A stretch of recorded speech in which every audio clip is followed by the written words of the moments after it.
Oke baik, setelah saya dengan Ibu Cici tadi cukup lama ya kami melewati kegiatan observasi kelas selama 2 jam pelajaran di jam pelajaran ke-6, ke-7 dan ke-8 di kelas 7H. Saat ini Bapak Ibu pengajar praktik dan fasilitator serta rekan-rekan CGP yang saya kasih, kami akan memasuki tahapan di percakapan pasca observasi kelas. Nah, di sini sudah ada lagi Ibu Cici ya. Bagaimana? Aman ya, nikmat. Sudah siang bolong ya, tapi masih senyum terus, orangnya senyum manis terus ini ya. Baik, Ibu Cici ya, bagaimana selama kegiatan tadi di kelas, merasakan seperti apa? Jadi dalam kegiatan di kelas tadi itu cukup baik karena mereka mengikuti kesepakatan yang telah kami buat. Terus pembelajaran jadi lebih mudah karena kami menggunakan media pembelajaran. Mereka juga mungkin lebih menikmati ketika diputarkan video tadi, meskipun tidak ada speaker tadi, tapi mereka menikmati tayangan videonya. Kemudian secara keseluruhan pembelajaran terlihat lebih baik, lebih anak-anak lebih banyak berpartisipasi dalam kegiatan diskusi kelompoknya. Baik, boleh saya tahu terkait dengan siswa mampu untuk berdiskusi sampai dengan pada proses mereka menikmati proses pembelajaran di kelas karena ada kesepakatan kelas yang juga dibangun di sana ya. Menurut Ibu sendiri, bagaimana hubungan antara kesepakatan kelas yang dibangun dengan kondisi real dalam pembelajaran hari ini, kira-kira seperti apa? Kalau dari kesepakatan yang dibangun dengan kondisi realnya itu berjalan sesuai dengan apa yang diharapkan. Jadi mereka mengikuti dengan betul urutan kegiatan pembelajarannya, mulai dari kegiatan mengamati video, kemudian mereka menemukan atau mengidentifikasi masalah itu berjalan sesuai dengan kesepakatan yang telah kami bangun, yaitu mereka harus berpartisipasi aktif dalam kegiatan pembelajaran tersebut. Jadi berjalan sesuai. Berjalan sesuai ya. Baik Ibu, saya mau menggali juga soal integrasi pembelajaran dengan KSE. Di sini saya ada lihat dalam RPP ya. Dalam RPP sudah cukup bagus ya Ibu, menyusunnya dengan baik. Di sini ada KSE yang diangkat, ada jujur, bertanggung jawab, kesetaraan sosial, pekat terhadap lingkungan sekitar ya. Mungkin ini juga salah satu area pengembangan kita yang mau kita angkat pada siang hari ini. Saya mau mendengar dari Ibu kira-kira hari ini dengan penguatan nilai-nilai KSE ini sudah sejauh mana capaiannya? Sejauh tadi dalam kegiatan pembelajaran itu pada KSE di sini kami ambil jujur, bertanggung jawab, itu dilihat dari mereka dalam diskusi kelompok. Mereka dengan jujur menyampaikan pendapat mereka, kemudian mereka juga bertanggung jawab untuk menjalankan tugas yang diberikan sampai dengan selesai. Lalu mereka juga mempunyai kesadaran sosial di mana ketika ada teman-teman mereka mungkin yang misalnya punya kemampuan yang mungkin masih bisa dikatakan lambat, mereka membantu temannya, artinya bahwa dia punya kepekaan untuk melihat keadaan sekitarnya untuk membantu temannya dalam mengerjakan diskusi tadi. Kemudian peka terhadap lingkungan, bahwa di mana dalam video tadi itu ditayangkan tentang video bencana alam yang ada di Indonesia. Dia lebih peka terhadap lingkungan, misalnya di saat mereka mencari tentang bagaimana cara menghadapi ketika terjadi bencana alam, mereka mungkin lebih respect dengan apa yang terjadi di sekitar mereka. Mungkin ada bencana alam ini, mereka mungkin lebih peka terhadap orang lain yang membutuhkan bantuan pada saat bencana alam yang seperti di video. Jadi untuk nilai-nilai KSE ini sendiri dalam kegiatan tadi, kalau saya pasang kategorinya menurut Ibu apakah baru mulai dijalankan, artinya baru mulai dibiasakan, atau anak-anak sudah agak lebih terbiasa atau sudah sangat terbiasa? Kalau saya kasih level ini 1, 2, 3. Kalau Kira-kira di mana itu, untuk Bu? kali ini mungkin kami baru dibiasakan. Baru tapi mulai terbiasa, ya kan, mungkin ya? juga sudah terbiasa dari kemarin-kemarin, tapi tidak begitu terarah dengan baik. Jadi belum terarah dengan baik. Jadi baru kali ini penerapan KSE-nya itu bisa berjalan sesuai dengan kegiatan pembelajaran.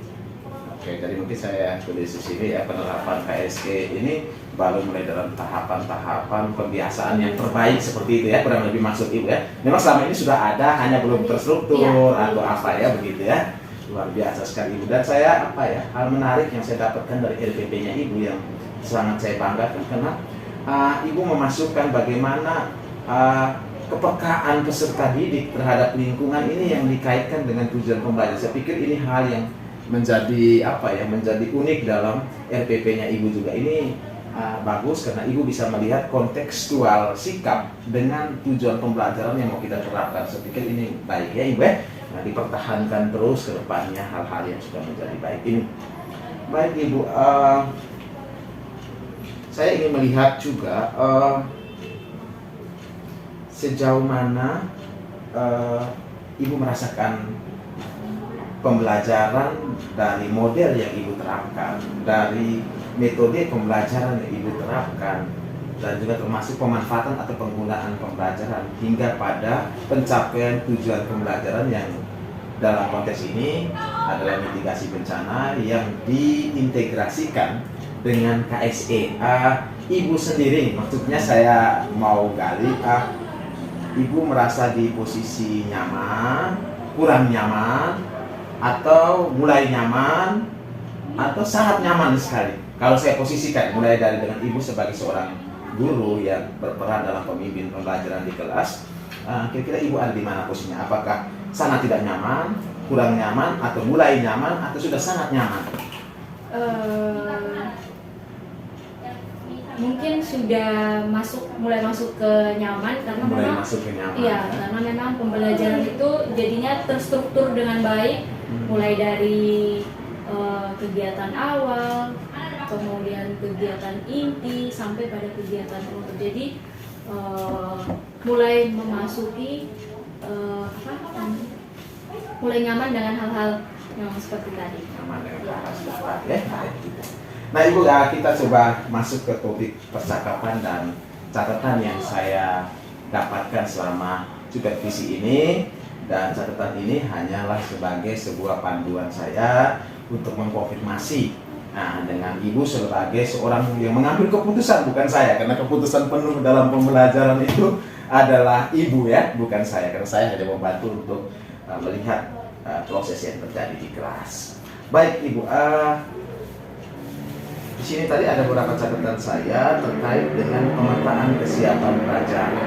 Karena di sini ada salah satu metode pengembangan yang mau kita angkat adalah model pembelajaran, metode pembelajaran, dan menggunakan media pembelajaran. Kalau saya kaitkan dengan pemetaan kesiapan pelajar murid sesuai dengan RPP pada poin E, dalam proses tadi di dalam kelas sendiri, Ibu bisa menjelaskan fungsi dari model pembelajaran, metode pembelajaran atau penggunaan media pembelajaran ini dengan kesiapan pelajar murid Ibu lihat seperti apa, khususnya dalam bentuk mungkin bakat minat, gaya belajar dengan media yang Ibu siapkan. Sejauh ini menurut Ibu itu seperti apa? Sudah efektif atau seperti apa dalam proses tadi, seperti apa, bisa dijelaskan? Sejauh ini mungkin dari kegiatan pembelajaran tadi, mungkin dengan menerapkan model pembelajaran seperti tadi, metode kemudian penggunaan media pembelajaran seperti itu, saya pikir mungkin lebih efektif kegiatan pembelajarannya, karena mereka bisa dengan, maksudnya mereka lebih aktif mengikutinya, kemudian ketika ada pertanyaan atau apa mungkin mereka bisa menjawabnya atau pokoknya mereka lebih lebih efektif kalau misalnya menggunakan model ini dibandingkan dengan sebelumnya. Jadi mungkin itu saja. Oke, baik ya. Jadi Ibu merasa pembelajaran tadi lebih efektif, lebih efektif. Siswa juga bisa agak aktif ya, lebih Pak. aktif. Hubungannya dengan bakat minat mungkin bisa dijelaskan. Kenapa Ibu harus bukan kenapa ya, tapi maksudnya Ibu memilih model, Ibu memilih metode dan penggunaan media pembelajaran yang terjadi di kelas tadi dengan bakat minat itu. Hubungannya ada di mana dan dampaknya apa sehingga Ibu bisa katakan peserta didik aktif. Mungkin dengan menerapkan model tadi itu mungkin sesuai dengan hobi yang mereka miliki. Mungkin iya, mungkin mereka ada yang suka atau ada yang mungkin lebih cepat menangkap materi atau lebih mudah mengingat atau itu dengan misalnya dengan melihat gambar, atau mungkin ada juga yang dengan ya kalau misalnya tadi itu kan medianya hanya tayangan video, jadi itu sesuai dengan mungkin anak-anak zaman sekarang itu kan lebih suka sudah masuk ke zaman milenial, jadi mereka sudah masuk misalnya menggunakan HP, mereka lebih banyak menonton. Jadi saya pikir lebih sesuai dengan mereka ketika kita menggunakan media pembelajaran seperti tadi atau model seperti itu, lebih sesuai dengan zamannya mereka, jadi ya, sesuai dengan hobi mereka. Nah, ini saya sependapat dengan apa yang Ibu sampaikan, karena tadi saya juga punya catatan yang cukup banyak di sini, sampai dengan lembaran sudah hampir sesak semua di sini. Nah, kalau saya melihat sendiri untuk metode pembelajaran yang Ibu lakukan dengan discovery learning, kemudian model pembelajaran dengan diskusi ya, itu memang ada dalam proses tadi dan berjalan dalam kelas ya. Lalu kalau saya lihat metode discovery learning ini sangat nampak dengan Ibu memainkan media yang kemudian ditayangkan kepada anak-anak, hingga pada proses mereka berdiskusi untuk menemukan jawaban-jawaban dari pertanyaan yang sudah Ibu siapkan. Nah, saya pikir ini hal baik, pertahankan terus Ibu ya, untuk mungkin ada hal-hal yang menjadi inovasi baru dalam pembelajaran, itu yang bisa kita tingkatkan ke depan ya. Lalu terkait dengan diskusi dalam hal ini pembagian kelompok, terkait dengan pembagian kelompok dengan nama-nama kelompok tadi juga, itu bagi saya hal temuan baru ini dalam sejarah bagi saya, bahwa ini guru yang punya inovasi membawa anak pada satu semangat pembelajaran tentang mitigasi bencana. Jadi ada penguatan KSE secara tersirat, karena Ibu menampilkan mereka punya kelompok dengan nama-nama jenis-jenis bencana ya, atau contoh-contoh bencana ya, contoh-contoh bencana tadi ya. Itu bagi saya luar biasa sekali, dan ini perlu dikemas terus. Mungkin suatu saat bukan hanya bencana, tapi mungkin ada lagi nama-nama karakter, mungkin ke depan ada nama-nama hewan kalau memang materi. Jadi sesuai dengan tujuan pembelajaran yang kita mau bawa anak. Saya pikir ini menjadi contoh yang harus dibagi juga Ibu untuk teman-teman di MGMP. Artinya bahwa ini hal baik yang sudah saya lakukan, sudah saya dapatkan, sehingga anak-anak termotivasi dan semakin peka dengan lingkungan sesuai dengan KSE yang dulu masukkan. Nah, terkait dengan yang berikut, saya punya catatan di sini adalah penggunaan media pembelajaran yang berdiferensiasi. Saya pikir tadi Ibu sudah gunakan salah satunya video dalam menumbuhkan pengetahuan awal peserta didik untuk menjawab LKPD. Kalau saya lihat tadi alurnya ada di situ ya Ibu ya. Jadi itu sudah bagus, sangat luar biasa, karena ketika anak-anak nonton video tadi hampir-hampir semua, jadi mereka terbawa suasana. Jadi medianya sangat efektif sekali karena membawa mereka dalam suasana. Nah, yang saya lihat juga ketika diskusi tadi, Ibu juga meminta supaya ketika mereka menemukan jawaban, bukan hanya video salah satu referensinya, tapi adik-adik bisa belajar dari referensi buku yang mereka miliki, buku-buku paket, ataupun mungkin dari handphone mereka, mungkin bisa mencari, bisa googling materi-materi yang berkaitan dengan bencana itu. Saya pikir itu hal yang luar biasa yang Ibu lakukan tadi dalam proses pembelajaran ya. Baik, Kalau ingin saya konfirmasi ya Ibu, terkait dengan video yang Ibu berikan dan dalam kegiatan diskusi dan itu materi-materi yang mereka harus cari secara mandiri. Dari mana Ibu meletakkan dasar untuk menentukan bahwa videonya ini bacaannya seperti ini yang nanti tujuannya pada tujuan pembelajaran dan KSE? Dari mana dasar Ibu meletakkan itu? Mungkin boleh saya tahu. Jadi kan ada video nih, Ibu sudah menyiapkan media pembelajaran dalam bentuk video tentang contoh-contoh bencana. Lalu yang berikut Ibu sudah meletakkan nanti kalau adik-adik selain video, adik-adik bisa baca dari buku paket, adik-adik bisa lihat dari handphone, Google kayak gitu toh, atau materi-materi YouTube lainnya misalnya dalam kegiatan diskusi untuk mencapai tujuan pembelajaran kan tadi. Nah kira-kira di mana dasar Ibu sampai dengan meletakkan keputusan itu? Harus pakai video, harus pakai buku paket. Ibu meletakkan dasar itu pakai apa? Pakai tujuan apa kira-kira itu maksudnya? Kenapa Ibu harus melakukan hal itu? Kalau dasarnya itu mungkin dari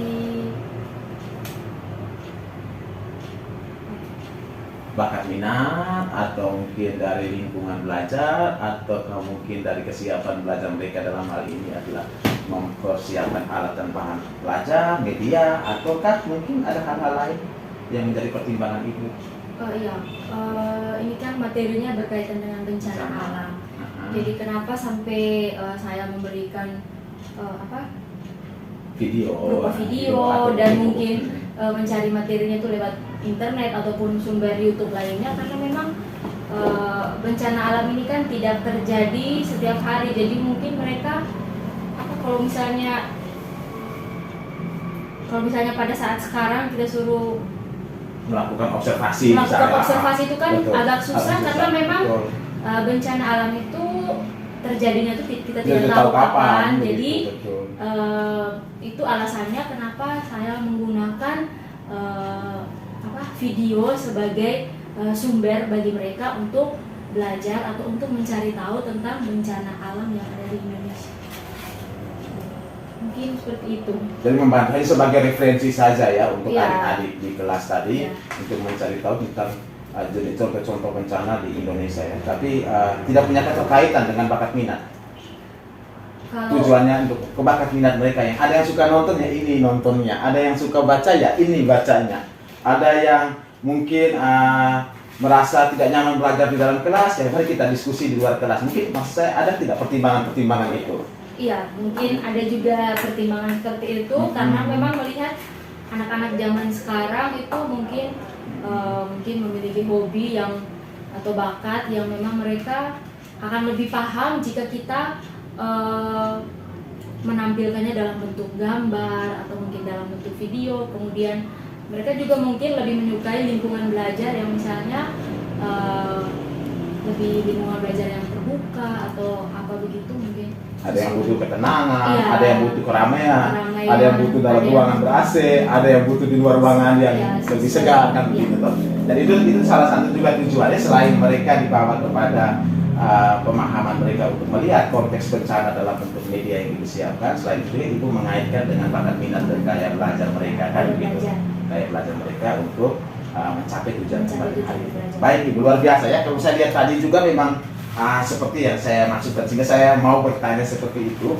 Apa tujuan Ibu menyajikan video? Ibu meminta mereka membaca buku, Ibu mengajak mereka keluar kelas. Kenapa tidak di dalam kelas saja? Itu juga termasuk Ibu mempertimbangkan keputusan yang bagi saya seorang guru yang masuk akal sehat. Kenapa? Karena tadi saya juga cukup kebas-kebas di dalam, Ibu, panas suasana ruangan, sehingga Ibu begitu cepat untuk membawa siswa keluar kelas karena tidak mungkin lagi nyaman di dalam kelas ini. Itu yang saya lihat. Termasuk tadi saya juga cukup panas, tapi saya harus segera menyelesaikan percakapan kita biar jangan terlalu kepanasan asli. Nah, Ibu, saya ingin menuju kepada satu konfirmasi terakhir sebelum berencana tindak lanjut. Mungkin tadi saya melihat pada bagian diskusi sudah bagus, pada bagian presentasi mungkin perlu kita kuatkan kesadaran penuh anak-anak untuk mengikuti presentasi yang berlangsung. Sedangkan mungkin dalam kegiatan diskusi bagus, mereka aktif sekali, sangat aktif, tapi dalam kegiatan presentasi masih ada yang tidak konsentrasi penuh terhadap apa yang disampaikan teman-teman, sehingga mungkin ke depan kompetensi kesadaran penuh dalam hal ini adalah bertanggung jawab atau mereka punya keterampilan berelasi itu harus mungkin ditanamkan dalam pembelajaran, sehingga kita butuh pendampingan yang lebih ekstra dari ketika adik-adik ketika masih punya aktivitas yang lain. Mungkin kita bisa meminta mereka dengan ayo kita stopkan dulu aktivitas, kita tarik nafas 3 menit, atau kita berdiri semua, tinggalkan alat tulis di lantai, mari kita berdiri, kita tepuk tangan 3 kali, kita duduk dengan sopan, tidak bergerak lagi, mari kita dengarkan presentasi dari teman. Mungkin itu tadi saya sepertinya mau ke sana, hanya memang kondisi juga situasi ya, tapi mungkin ke depan itu menjadi catatannya Ibu untuk penguatan KSM. Saya juga melihat proses restitusi ya Ibu, restitusi atau penyelesaian kasus anak di kelas ya. Jadi kalau tadi cukup baik yang Ibu lakukan, ada anak-anak yang tidak terlalu besar masalahnya, pentingnya kenapa kamu belum catat? Ya itu kan sebuah penyelesaian restitusi sebenarnya dalam istilah kami di guru penggerak itu restitusi. Hanya karena anak kemudian langsung, ya Ibu saya hanya menunggu berpoin, atau ya Ibu nanti saya salin dari teman karena saya tadi masih cari berpoin. Jadi teknik restitusi ini dalam proses Ibu harus bisa terus memberdayakan sehingga restitusi ini tidak hanya memberikan sanksi kepada anak, bukan untuk memberikan sanksi atau marah-marah kepada anak, tapi bagaimana kita menggali anak dengan sejuta masalahnya, tapi kita terus menguatkan dia untuk menyadari kebenaran dalam kesepakatan kelas kita atau peraturan kelas yang kita jalankan. Dan itu penting. Jadi ketika kita merestitusi anak, artinya kita memberikan dia satu kepercayaan diri untuk memperbaiki kesalahannya. Jadi itu bagus tadi. Jadi kenapa kamu tidak catat? Oh Ibu saya masih cari berpoin. Ya ayo sekarang kamu cari berpoin sudah. Akan begitu. Kenapa kamu siap berpoin 2 misalnya begitu ya. Jadi itu penting untuk ke depan.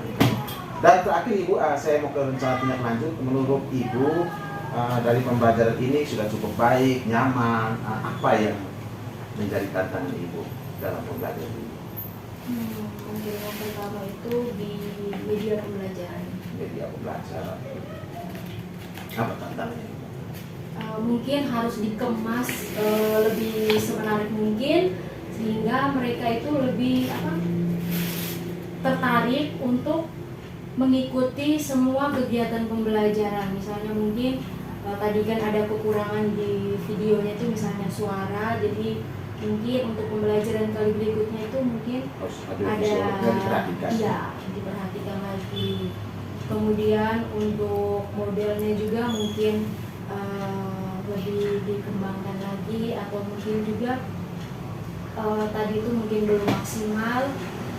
Kemudian dari metodenya juga saat diskusi mungkin masih ada beberapa anak-anak yang mungkin masih sibuk dengan diri sendiri, jadi mungkin lebih butuh pendampingan khusus atau mungkin lebih didampingi pada saat kegiatan diskusi berlangsung. Nanti saya catat di sini pengembangan ke depan itu adalah media yang lebih variatif yang sesuai dengan kebutuhan belajar murid. Kemudian di sini ada persiapan yang harus lebih maksimal juga ya, karena tadi ada gangguan audio atau mungkin juga ada persiapan kabel yang kurang, sehingga itu mengganggu kita punya kelancaran juga dalam diskusi ke depan. Itu menjadi catatan. Termasuk juga metode dalam hal ini adalah kegiatan diskusi yang dipakai dengan model discovery learning sebenarnya sudah cukup baik, tapi perlu diseimbangkan dengan bagaimana kita memotivasi terus mereka ya. Jadi harus ada motivasi yang berkelanjutan dari itu. Ya itu rencana pengembangan. Baik, kalau itu menjadi tantangan, masih adakah rencana-rencana ke depan yang mau dikembangkan dari hasil pengembangan hari ini terkait dengan model pembelajaran, metode pembelajaran? Ya, mungkin juga yang dikembangkan itu adalah materi pembelajarannya, karena memang tadi itu hanya ditayangkan video saja.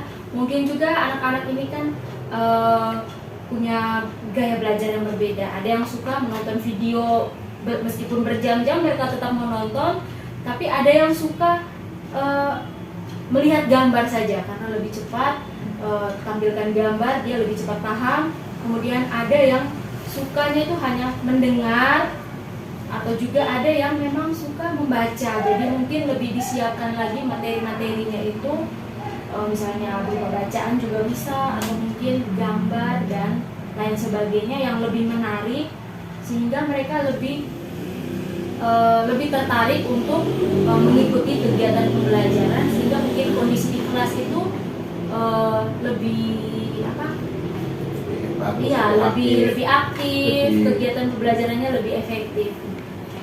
Kalau saya mengecek atau membuat skala ya Ibu, membuat skala posisi Ibu hari ini dengan kesiapan Ibu sebagai pemimpin pembelajaran di kelas. Apakah pembelajaran hari ini sudah sangat maksimal? Ataukah ada hal-hal lain selain perbaikan terhadap media pembelajaran, perbaikan terhadap materi, memperhatikan gaya belajar anak? Apakah ada hal-hal lain yang perlu ditingkatkan ke depan untuk profesionalisme Ibu? Kalau untuk kegiatan pembelajaran tadi menurut saya belum begitu maksimal. Baru mau masuk ke tahap maksimal, tapi belum terlalu, karena memang banyak kendala-kendala dalam kegiatan pembelajaran tadi. Jadi mungkin yang paling penting itu adalah kesiapan diri. Ya, kesiapan diri dalam mempersiapkan segala sesuatunya sebelum memulai kegiatan pembelajaran. Kalau untuk materi sih memang sudah siap, tapi mungkin hal-hal kecil lainnya mungkin harus lebih diperhatikan. Misalnya tadi pada saat mau menampilkan tayangan video, mungkin ada hal-hal kecil, misalnya ada kabel atau mungkin hal-hal teknis misalnya untuk menunjang kegiatan pembelajaran dalam kelas. Jadi mungkin untuk hari ini belum begitu maksimal. Ya, dan saya kurang lebih saya lihat di sini ada satu kata kunci selain media, alat, bahan, perlengkapan pembelajaran yang harus kita rencanakan, termasuk RPP, LKPD, video, gambar, model pembelajaran dan metode pembelajaran. Hal yang paling penting adalah kesiapan diri kita sebagai seorang guru.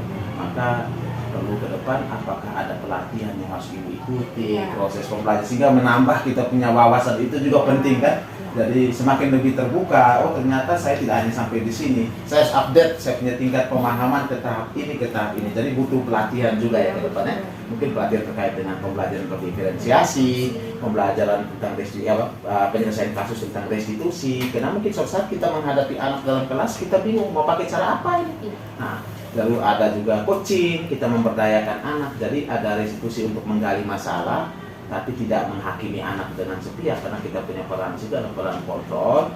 Lalu juga ada coaching untuk memperdayakan anak supaya dia terus menggali potensi yang positif, bukan yang negatif. Mungkin ini yang perlu dikembangkan ke depan, sehingga integrasi dalam pembelajaran kita itu komplit di kelas, sehingga